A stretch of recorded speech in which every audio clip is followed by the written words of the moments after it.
The reason I sent this is because I was hoping somewhere to get some sign from Larry that he had some concept of respect for my time. This is not private practice that I should have to do. When a train wreck happens during a person's first rehearsal, you stop and find out what happened. To not do so is not only incompetent directing, it's incredibly rude to just leave a person hanging like that, especially at his first rehearsal. Here was obviously not my fault. I needed the bass book. It would have taken seconds to stop and get back on the right track and not have that train wreck. And it took me probably a half an hour to find where the train wreck happened in 200 pages of music that I had just plowed through and didn't know. In any case, it is obvious that I was practicing and not asking for extra pay.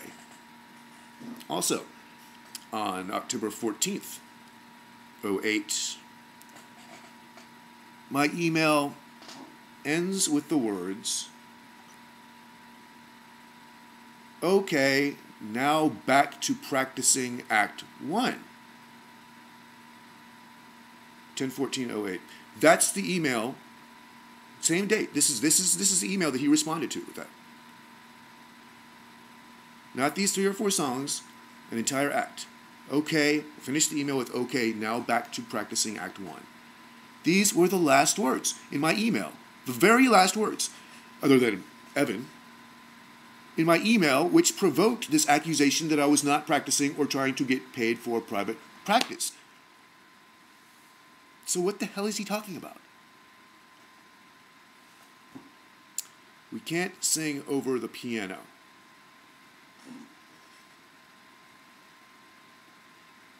Okay, look, accompanists 99% of the time are the pianists. Piano has been the primary accompanying instrument for over 2 centuries, ever since its invention. This is common knowledge. I would think for someone to say this would be clear indication of mental illness, even if he hadn't watched me sing over the piano for the 20-some hours that he has been present while they were doing it. Also, when singing over the rock band with no mics, and they couldn't be heard, I would think he would stop immediately, as it is obviously not working. But no, they kept on right on going until they lost their voices. There are mics for pianos, so that if they're playing with a rock band, so they can be heard.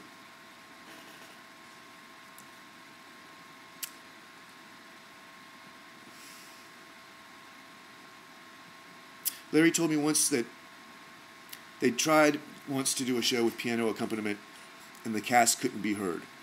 All you could hear was piano. Here's what happened. No, I wasn't there, but there's only one thing that happened. The pianist was playing too loudly. This is one of the most common problems with noisemakers as opposed to real musicians. The accompanist must be able to hear who he or she is accompanying. If he or she can, then so can everyone else, as the pianist is the one closest to the piano. If, as a result of Larry's incompetent musical directing, I can't hear them, I can't do my job. There's a special feature in your piano. The middle pedal puts a piece of felt in between the hammers and the strings. Not all pianos have it. Mine does. I was going to show you, but I forgot to. But you can still hear it. See how quiet that is? You can hardly hear it.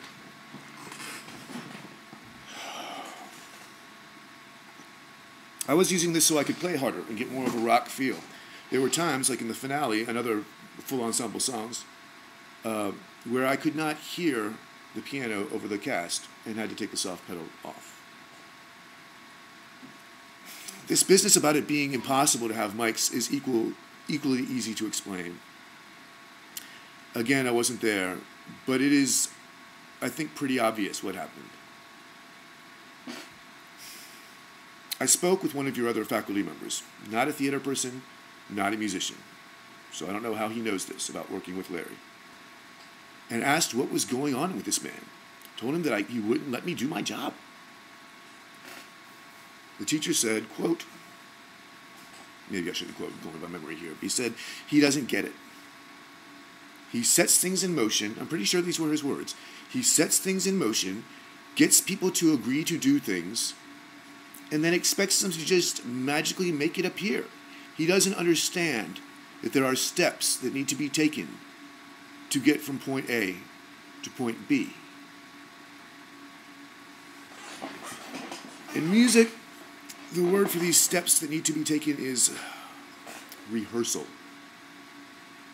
In any case, the steps for any job is called work. I believe the word for getting people to agree to do things is contract.